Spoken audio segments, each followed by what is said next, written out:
আসসালামু আলাইকুম রহমতুল্লাহ। সুপ্রিয় চাকরি প্রত্যাশী বন্ধুগণ, আজকে আমরা 45তম বিসিএসে আসা একটা অঙ্ক নিয়ে আলোচনা করব। সেটা হচ্ছে 0, 1, 2, 3, 4 অঙ্কগুলি দ্বারা কতগুলো 5 অঙ্কের অর্থপূর্ণ সংখ্যা গঠন করা যায়। তো এই ধরনের অঙ্কগুলা একদম সিম্পলি দ্রুত করা যায়। দেখো টোটাল অঙ্ক আছে কয়টা? 5টা।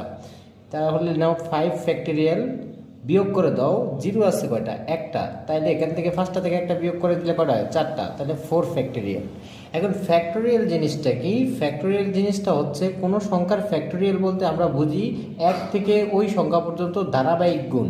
যেমন আমি যদি এখানে 1 ফ্যাক্টরিয়াল বলি বা ধরো 5 ফ্যাক্টরিয়াল বলি, 5 ফ্যাক্টরিয়াল বলতে আমি বুঝি যে 1 থেকে 5 পর্যন্ত গুণ। তো আমরা সহজেই লিখি 5, 4 ইন্টু 3 ইন্টু 2 ইন্টু 1।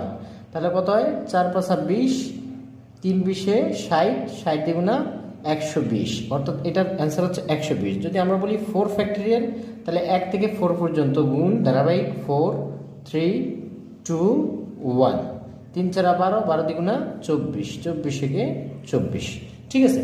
তো দেখো, এবং তোমার অবশ্যই এই ধরনের অঙ্কগুলা করার জন্য বা এই ধরনের এমসিগুলা দ্রুত সলভ করার জন্য 1 থেকে 5 পর্যন্ত যে ফ্যাক্টরিয়ালগুলো আছে এগুলার সংখ্যাগুলো মুখস্থ রাখতে হবে। 3 ফ্যাক্টরিয়াল মানে হচ্ছে 6, 2 ফ্যাক্টরিয়াল মানে হচ্ছে 2। ঠিক আছে? 1 ফ্যাক্টরিয়াল মানে 1 ফ্যাক্টরিয়াল মানে হচ্ছে 1, 0 ফ্যাক্টরিয়াল মানে হচ্ছে 1। ঠিক আছে? তো 5 ফ্যাক্টরিয়াল মানে কত? 120 মাইনাস 4 ফ্যাক্টরিয়াল মানে কত? 24। তার মানে এটার অ্যান্সার হবে 96।